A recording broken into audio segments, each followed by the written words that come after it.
Le previsioni, già critiche della mattinata, nel primo pomeriggio sono state aggiornate al rialzo.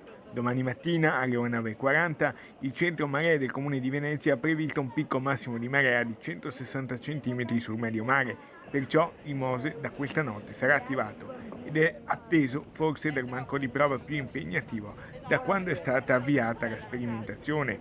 Un vento di 40 nodi e le piogge potrebbero rendere la situazione ancora più difficile. Per questo la previsione è passata da alta marea sostenuta a alta marea eccezionale. A seguire minuto per minuto l'evolversi delle previsioni, insieme al sindaco Brugnaro, il vice sindaco Andrea Tomaello, delegato alla protezione civile, che spiega.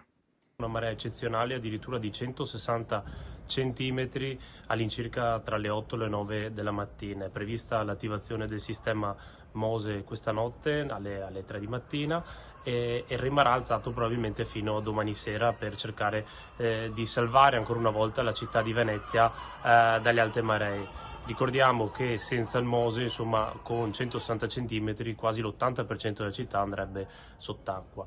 Sarà una settimana impegnativa perché le alte maree non saranno solo domani, ma saranno fino al giorno 26. Il centro maree del Comune di Venezia continuerà a seguire gli sviluppi e anche le previsioni meteo per cercare di dare informazioni alla cittadinanza e invito anche tutti i cittadini a seguire tutte le informazioni che vengono date tramite i canali ufficiali del Comune. Anche l'assessore alle attività produttive Costalonga rassicura commercianti e cittadini. I tecnici hanno spiegato al ministro che qualsiasi evento, anche con vento forte o onde anomale, il MOSE non avrà nessun problema di tenuta e quindi dobbiamo veramente tranquillizzare non solo i veneziani, ma tutto il mondo. Venezia non sarà più messa in ginocchio dalle acque alte. Questo è un messaggio che deve arrivare al mondo intero.